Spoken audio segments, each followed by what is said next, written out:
Salut à tous, alors aujourd'hui je vous retrouve pour l'explication du tour le triangle magique. Alors c'est le tour que j'ai fait lors de ma précédente vidéo, donc je vous invite à aller le voir si vous n'avez pas vu, comme ça vous allez avoir un aperçu de l'effet du tour qui est plutôt sympa. Je vous mets un lien à l'écran et également dans la description. Pour ce qui est du matériel, vous allez juste avoir besoin d'un jeu de cartes et d'un élastique ou plusieurs, cela va dépendre s'ils sont puissants ou pas. Vous allez ensuite commencer votre tour en mélangeant les cartes, en les montrant au spectateur pour lui faire voir qu'elles sont toutes normales, qu'elles sont toutes différentes. Vous les mélangez et lorsqu'il est content, lorsqu'il est satisfait, il va en prendre une, celle qu'il veut. Dans ce cas, le 2 de carreau.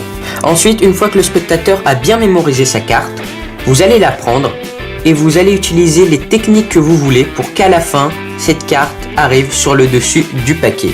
Donc vous pouvez faire des faux mélanges, des fausses coupes, je vous mets des liens dans la description si vous voulez en apprendre. Mais à la fin, vous voulez arriver avec le 2 de carreau sur le dessus. Donc ce que vous pouvez faire, c'est très facile. Vous faites une fausse coupe, le spectateur croit que la carte est au milieu. Et ensuite, vous faites un mélange à l'américaine en laissant le 2 de carreau sur le dessus. Puis vous prenez votre élastique, vous le mettez autour de votre jeu de cartes comme ceci sur la longueur. Et ensuite vous allez le retourner.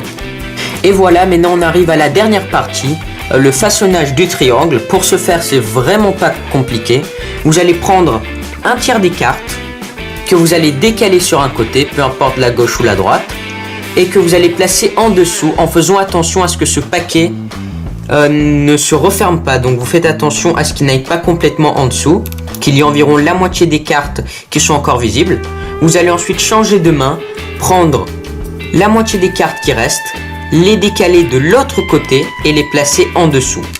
Vous retournez les cartes et là normalement il vous reste plus qu'à lever un petit peu ces deux paquets qui sont côte à côte, qui sont comme ceci. Il ne vous reste plus qu'à les lever un petit peu et vous avez un triangle qui se forme.